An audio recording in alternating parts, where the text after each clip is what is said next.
The majority of what I've shot has been not serious, basically just comedies. And I wanted to take a step out of my comfort zone and try something more serious, more of a dramatic aspect. Could it have gone better? Probably. Definitely could have been better. But I'm happy that I tried it and I went out of my comfort zone and I did it. This project was incredibly fun. Probably the first serious project I've ever worked on. Most stuff that I've made in the past was comedic. I mean, I was just in high school.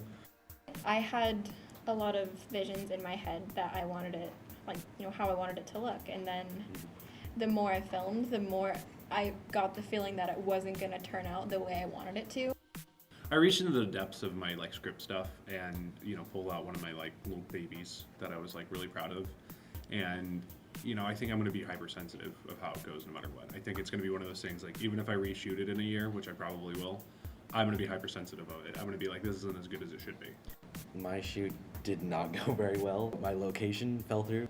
It came to an impromptu new location, which was awesome, but that only got me so far. It seemed like I had everything that I needed, and then I got there, and it's just it felt like everything that I had done to prepare before had kind of just wiped out, and we were just flying off the seat of our pants, basically. Honestly, going into it, I'm like, yeah, I got everything that I need. I'm ready to rock. This is going to be great. And then you just, the second it starts to happen, you're like, oh, God. No. I scripted it well in advance, and I was casting people weeks in advance. But then when you come down to it, nothing was set in stone, and it's turns out I don't have all these things. Some of them were little, I didn't print out a script, I have to look at it on my laptop. Some of them were very big, my main bully guy, he dropped out the night before we started shooting. And so we had to use a replacement, and he did fine. You think you're learning quite a bit, and then, something happens, and you're like, I don't know anything.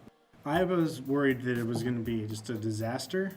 Probably could have been a little bit more prepared. I really didn't have my actor lined up until the day before. Things really did manage to come together, though. Got an actor together just in time. Yeah, things did fall through and things didn't go the way we planned them to, and that's made it really, really stressful. In your head, it's just oh, this will look this way, and it'll be so cool. And then you do it, and you're like, this is awful. There's a scene in my movie, they're walking, and the whole concept was I was trying to do just a full straight shot where it was no cuts, nothing.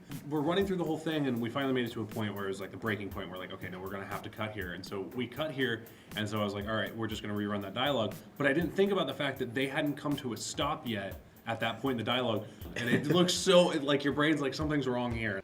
We kind of all took on 5 different roles, and it's exhausting.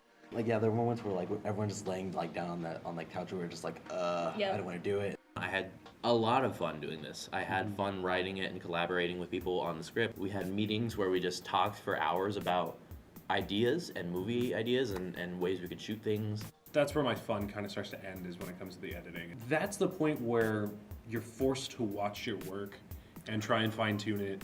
It might not be exactly what you originally intended, and you might hate what you see, but if you know what you're doing and if you edit that stuff right, you can make it into something completely different than you originally thought and have it be 10 times better than what you saw in your head.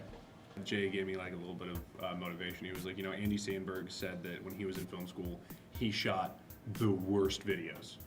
And then, when he made it out, obviously he's a big name now, SNL loves the crap out of him.